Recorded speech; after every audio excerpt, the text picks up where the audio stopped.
that you've seen that we are consistently looking for is how do you equate it with a fairness of what's going on out in the other areas. So our board is going to hear late this year, early next year, updated policies for winery events, winery management, new applications, and other things like that. And on any of this, and in addition to that, we're hearing later this year a whole slew of policy changes to vacation rental by owners and the policy that the county has on that. So I encourage you all to stay integrated with that and understand that our goal would always be to achieve parity on that. My name's Brian Santamont. I've lived in Windsor for 25 years. I want to address everyone here tonight. Mr. Huffman, thank you for your public service. But please remember that you're the people's representative to Washington, not the federal government's representative to the people. When you go back to Washington, D.C., please deliver this message from the people of Windsor. We don't need federal bureaucrats dictating land use policy here in Sonoma County. And since you say that your motivation is due to President Obama wanting to take land into trust for us, can you say something to him? Can you say, thanks, Obama? Mr. Gore, thank you for your service. But please remember, you are the people's representative to the county, not the county's representative to the people. So when you go back to the Board of Supervisors, please deliver this message from the people of Windsor. We have never appreciated county bureaucrats dictating local land use policy in Windsor. And when you talk about mitigation, let your colleagues know there is no amount of money that can mitigate the loss of self-determination that you propose for the citizens of our town. Windsor Town Council, thank you for your service. But please remember, it is your job to represent the people of Windsor and to protect our general plan from federal and county intervention. I believe you're acting in good faith to negotiate with the tribe right now, and I support your efforts. But please, please tell the county and the federal government to give you your space. Friends and neighbors of Windsor, thank you for coming out here tonight, but remember, you have a job to do too. It's your job to contact your representative to let them know you are opposed, we are opposed, the town of Windsor is opposed to H.R. 2538. Thank you. Okay. My name is Mary Ann Bainbridge Krause, and I'm a 20-year resident of Windsor. First of all, I'd like to thank the town of Windsor for the opportunity to finally let our voices be heard, and to Congressman Jared Huffman and Supervisor James Gore. Thank you, Windsor and Sonoma County residents, for coming out to this meeting tonight. So how is that brown lawn working out for you? Those dried up plants, that 5-minute shower. Well, you can be proud of yourselves, Windsor residents, because from January through July of 2015, the citizens of Windsor have reduced their water use by 22% when compared to the same months of 2013. Congratulations. We are in the worst drought in California history. The state, county, and local officials have requested that we conserve water due to this drought. So why are they allowing a development to be built that will use 85.4 million gallons of water a year? Yes, you heard me right. Let's do the math. Residential housing, 63.2 million gallons of water a year. Hotel, 15 million gallons of water per year. Restaurants, 4.2 million gallons of water per year. Winery, 2.844 million gallons of water per year. Congressman Jared Huffman wants to allow, through the passage of H.R. 2538, the additional use of 85.4 million gallons of water per year. And yet, Congressman Huffman was quoted in a Press Democrat article on June 29, 2015, and I'm quoting, It's time for Congress to get serious and stop treating California's worst ever drought as a political football. Unquote. This quote referred to Huffman's own drought relief bill. Well, Congressman Huffman, how about starting right here in Windsor? We could conserve 85.4 million gallons of water a year if you withdraw H.R. 2538. Let's stop this political football game you are playing. Withdraw H.R. 2538. Thank you. Thank you. My name is Vivica Rydell, and I'm the CEO of PI Surgery Center. It's a surgery center right off Shiloh Road, and since we opened our doors in January 2008, we've treated over 14,000 children. They are all on Medi-Cal. They're all low-income families. Half of them have been from Sonoma County. Yeah, it keeps doing that. Half of those 14,000 children have been from Sonoma County, not all of them from Windsor. And I really want to thank Windsor for being a town that welcomed us. You have found a pathway where you didn't say, we don't want to take care of those low-income children that are coming from 33 counties all over Northern California. You welcomed us to open our doors. Yes, the parents of the kids do use the local businesses and use restaurants and hotels as needed. It's a huge need, and you were the home for that. And so I just want to thank you for that. And so I come to you as a neighbor who I learned a lot today about the tribe, but I also want to say something I think will reflect on what the tribe is like. They haven't even told you yourselves or told you themselves, but they donate money to PDI. It doesn't help me personally. It helps treat the children because Medi-Cal doesn't pay enough to cover for the care. It actually doesn't. The kids, most of the kids who are Native American, they have sufficient coverage. So it covers children that, 14,000 children that is not within the tribe's mission or something they have to do. They're just doing it to help and be part of it. And I believe that to me shows that they are people that want to work with the community. They have worked with us to do the service. They've donated money, not for personal interest, not for any personal gain. They have not bought my vote. They have helped our team, our PDI staff to do the work that's needed to do when there's just not enough money. So I believe that they will work with the community, and I think this is a community that welcomed us and can find ways that things can work. So I'm optimistic that you can find a solution to this, so thank you.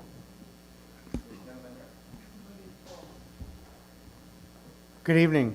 My name is Gene Mendez, and I live in what we affectionately call Deer Creek North, as opposed to the Deer Creek on the south end of town. Our community is right up against the proposed development. I came here prepared with all sorts of notes, and I am really happy to learn so much more this evening. Congressmen, supervisors, tribal leaders, and town council, thank you for your service here and for listening to us tonight. It's not easy for everybody to hear these things, but what I can say is tonight I have learned that it's not a matter of whether this can be stopped or opposed or so on. From what I understand, this is going to happen one way or the other. I've never been, I'm an engineer. I'm not a person that really gets involved in a lot of the politics push and pull. When I see a situation and I understand the problem, I start looking at, okay, how do we address it? My concerns are always going to focus on the infrastructures. The roadways in the surrounding areas are inadequate. There's also not enough room necessarily to expand the roadways without encroaching upon other people's properties in order to accommodate those widenings. There's the issue of waters. I've heard nothing, I hear everyone talking about well and joining city water. What about a reservoir? What about planning for when there is rainfall to capture that water? What's happening in looking at accommodating the influx of children in the school systems? There's also the issues of power. Will Sonoma Clean Power and PG&E be able to produce sufficient power without having to dramatically increase their infrastructure at a cost to us? These are many things that are being proposed there, such as winery, hotel, and spa. And I understand there's the 22-year threshold, I've heard in perpetuity, but right now what's on paper is 22 years. What happens after that? All these things I know are issues that can be solved and addressed. The one question that has been burning in my mind is, if these are people that are they're our neighbors, they live among us, then why do they have to be a nation apart? Are they not Americans too? Thank you. Okay. All right, right here. Okay, my name is Tanny Cordes, and I live in Deer Creek. And this is my opinion. It might not necessarily be the opinion of my group or other people. But I pledge allegiance to the flag of the United States of America and to the republic for which it stands, one nation, under God, indivisible, with liberty and justice for all. The flag is our national emblem, one that all citizens and all nationalities abide under. The Pledge of Allegiance to our flag is recited in Congress, on government meetings, local levels, and meetings held by private organizations, schools, Boy Scouts, and throughout the military. The flag and its allegiance promote a love for country and the principles on which it was founded. We cannot become one nation if individuals are separated by national sovereignty, a separate nation, thereby living under separate laws. I believe it spreads anger, distrust, resentment, and future generations with entitlement issues. Now, I understand that we may not all believe in the same God. We might not believe in God at all. But we do live under the same flag and in a nation that is indivisible, which means undivided. If we are going to right the wrongs of the past, then we need to get beyond the past and move to a more cohesive and singularly governed society where all have a say in what happens to their community. The Pledge of Allegiance has a purpose, and its purpose is to draw this nation together as people. I believe that all citizens of this nation should follow the same law. Although I do not agree with your sovereignty, I will respect it.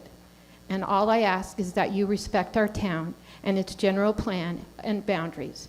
One of our great freedoms in this country is free speech, and I appreciate the opportunity for both sides to be able to say their piece without repercussion. One law for all. Please say no to H.R. 2538 and all future bills with the same purpose. Thank you. Thank you. Okay, let me take this gentleman in the middle, and then I want to see if I can capture a couple of questions that relate to some of the things that have just been talked about. Yes, I'm Phil Trowbridge. I was born in Santa Rosa 82 years ago and live in Hillsburg. I participated with Windsor quite a bit in the past. Our company did the project, the Vintage Green subdivision, which is north of the golf course. I would like to speak to the public benefit. In that project, we knew we didn't have that much public assistance, public support, and we looked around what we could do in the town, and we found that there were 95 soccer teams that were of different ages, the teams were, who didn't have places to practice.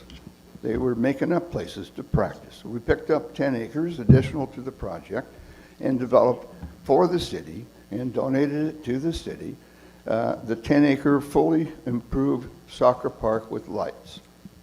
I'm very proud of the project, very proud of the improvement, and I think that the city has benefited, the town has benefited from it. And so in the discussions and in as you go forward with the housing and the need for the sewer, the appropriate sewer services, the public benefit that is in being here is really something that the city deserves and should look at very carefully. The business community over the years, over the last 20 years, we always come up with the idea, how can we provide swimming? Well, we can go down to the river. Well, nobody wanted to take that responsibility and liability on. And we didn't get a pool because of the cost. If this is a possibility, then work it into your agreement, and I really support that. Thank you. Let me see if I can get a couple of these questions in. There's a lot of them, and then I'll get to this gentleman right over here. The first one is for Congressman Huffman, and then I'll ask one to the town council, or maybe staff or council to decide what to do with it. Actually, two quick ones, and then one quick one that I think is kind of a county tribe question. I'm trying to combine a lot of this stuff as best I can. So the question to you, Congressman, is a lot of the preamble in these questions tells us we're in the 4th year of the toughest drought we've been in. This project is going to use a substantial amount of water.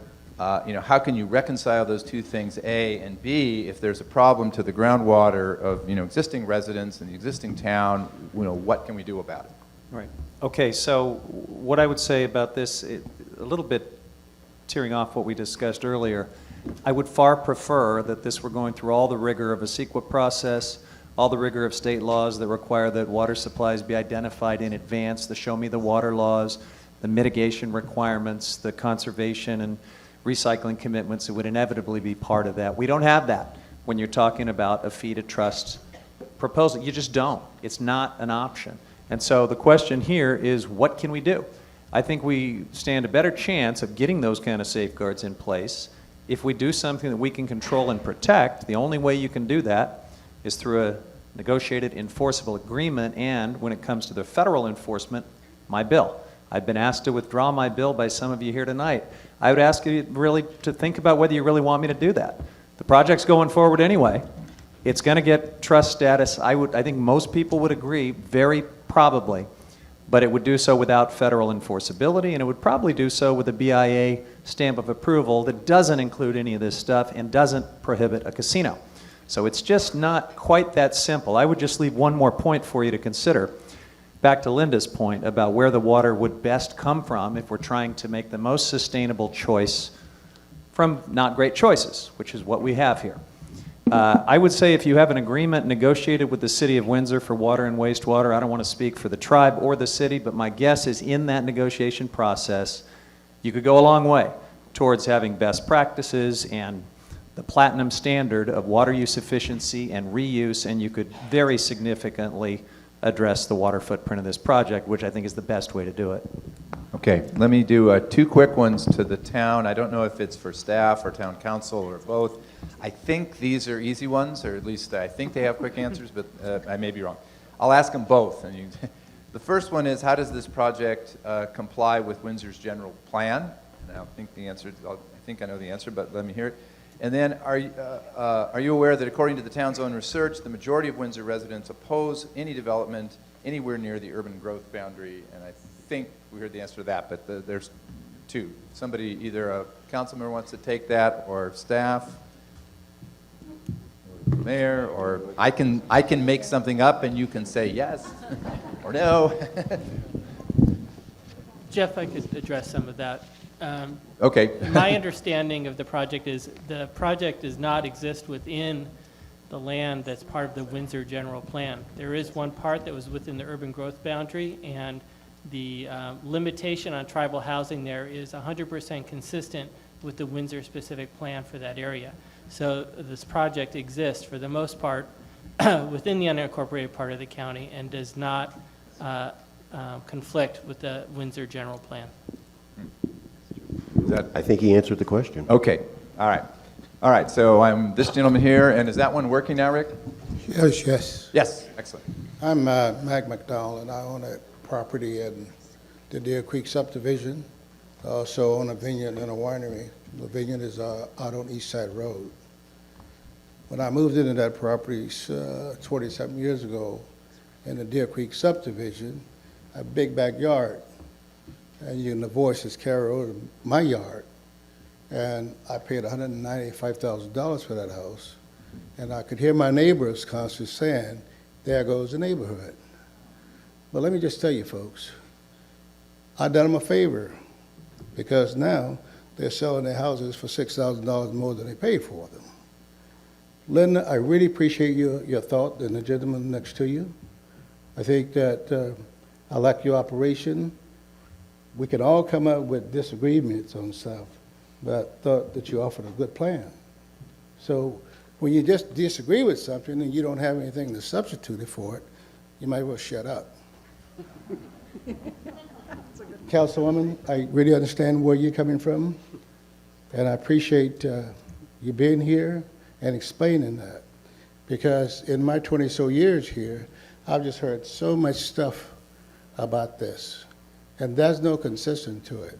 I believe in negotiating, and that's why I like what Lytton said. She's a negotiator. So I think if we can all kind of keep the cool here and negotiate this, I think that you might increase your property $600,000 like I did. Thank you. With this gentleman in the center. Yeah, thank you. Good evening. My name is Ed Turner. My wife Louise and I have been Windsor residents since 1987. We raised 2 kids here, Christopher and Leslie, and I'm really proud to call Windsor my home. When I moved to Windsor in 1987, the Press Democrat had just published an editorial calling Windsor the armpit of Sonoma County. I don't think any of us would call Windsor the armpit of Sonoma County today, but that was pretty damning statement on the town of Windsor, which wasn't a town at the time. In 1987, Raley's was the only grocery store option. Safeway and the Safeway Shopping Center just did not exist. And soon residents are going to have a third option with an Oliver's, and I think that's a great option for us. Back in 1987, the Condiotti houses on Brooks Road were all under construction. All the homes in Ellsbury Estates, Provence Subdivision, Foothill Estates, and all the homes adjacent to Windsor Golf Course were all vacant lots. None of that existed. The concept of a town green, the concept of commercial development around a square with commercial merchants in combination with places to live wasn't even on the radar.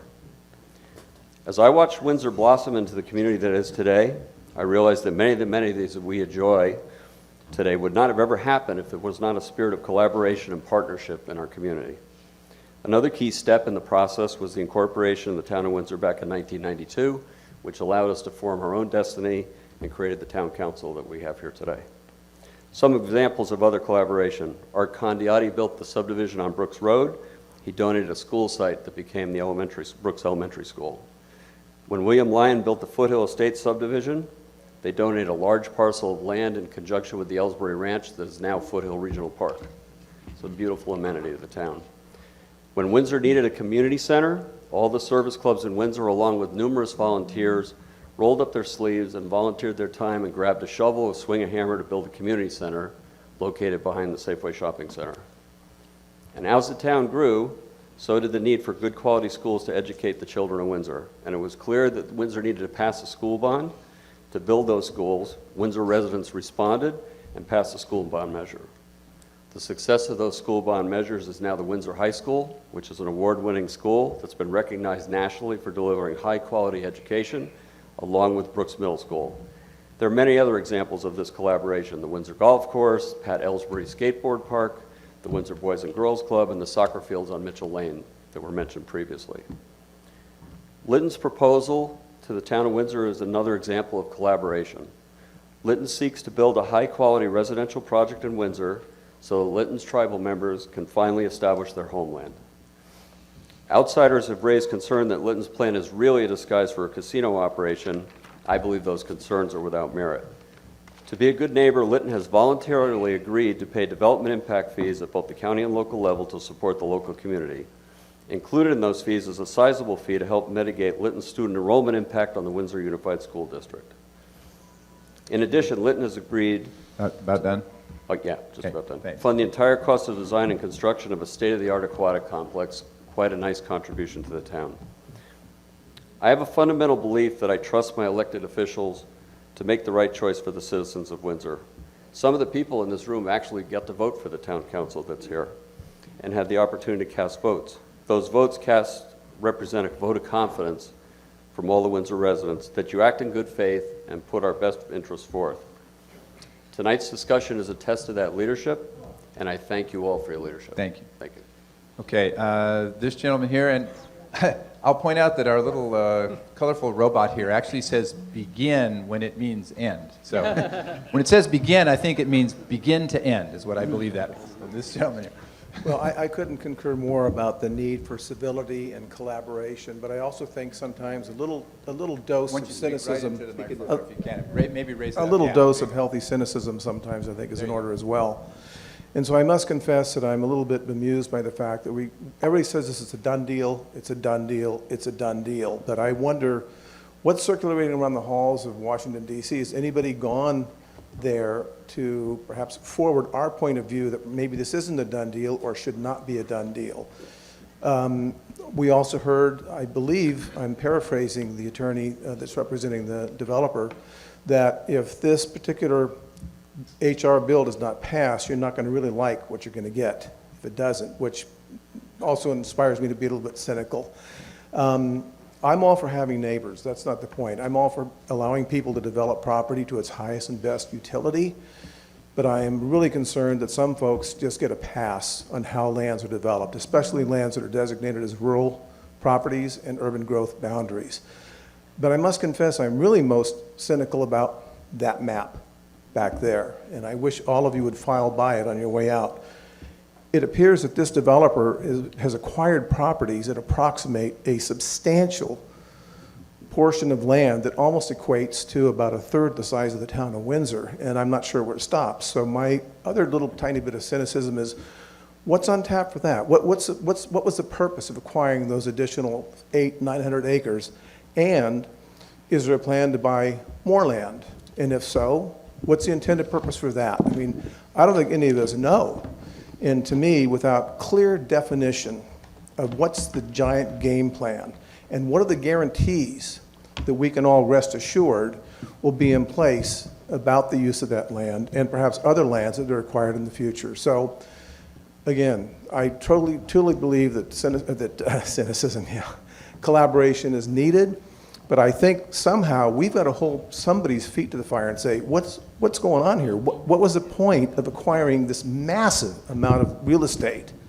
So I would like to know, not in this venue, but at some point in time, what's the overall game plan, and how do we rest assured, again, that we know with certainty what's going to happen there? Thank you. Okay, thank you.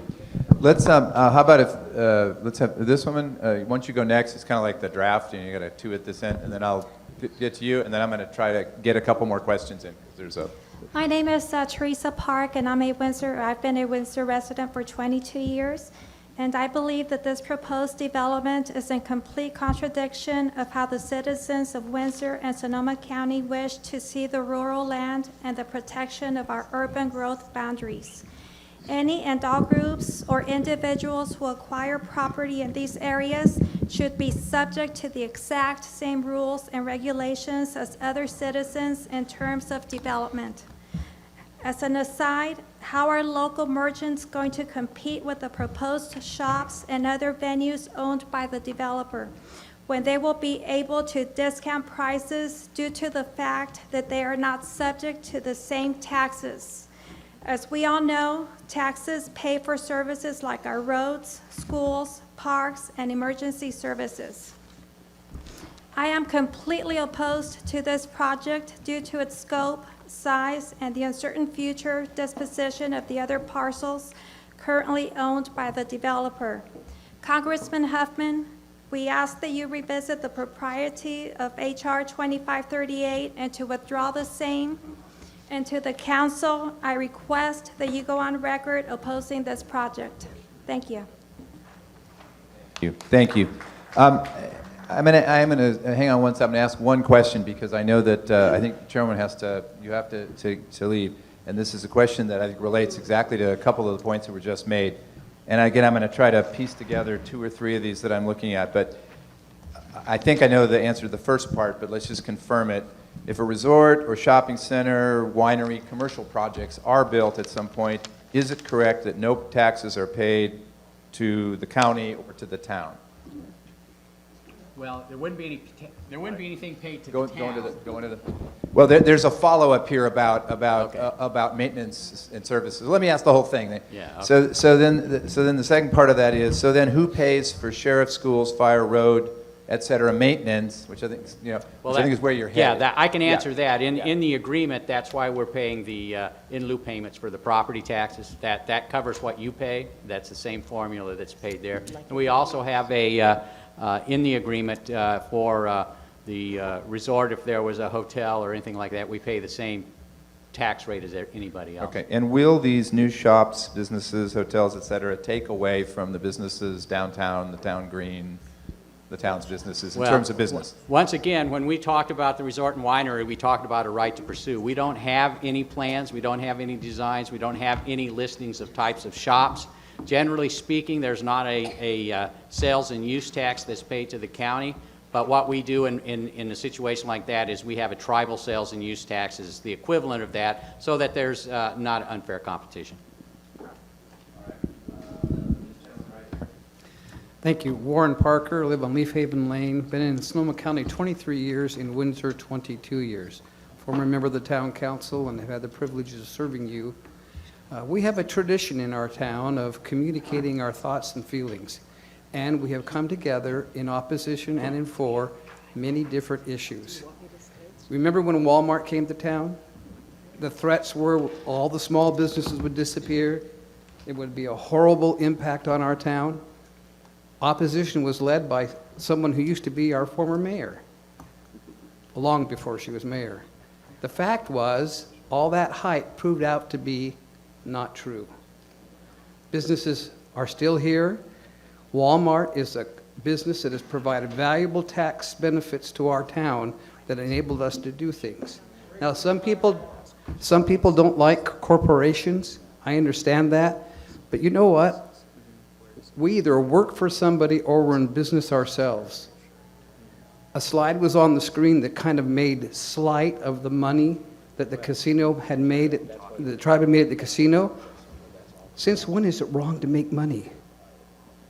When is it wrong? Maybe the method we don't agree with, but the fact is that tribe provides employment opportunities for the citizens of that county. I hope we can work together.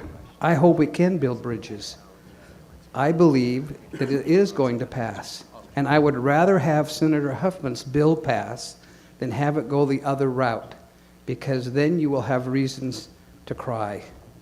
And the other thing I'm concerned about is the underlying tone of racial discrimination. Hold it. Folks, time out. Folks. Look in the mirror.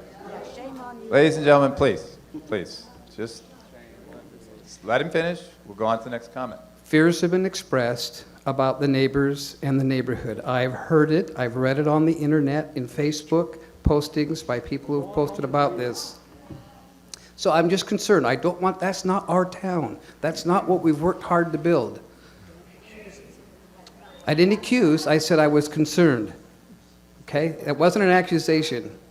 So I'm entitled to an opinion, and I appreciate the fact that everybody's taken time to come here and participate, even those that I may not necessarily agree with. Thank you. Yeah, thank you, Warren. Okay, this gentleman here in the center. Thank you. My name is Warren Watkins. My wife and I live in Healdsburg, and I'm here representing a group called Healdsburg Citizens for Sustainable Solutions, HCSS. I'm a native Californian, and I'm confident that Congressman Huffman is going to understand what I say here, briefly, because I have to go to the bathroom. But I'm not convinced that the county does understand. So I think it's about more than the tribe or the reservation.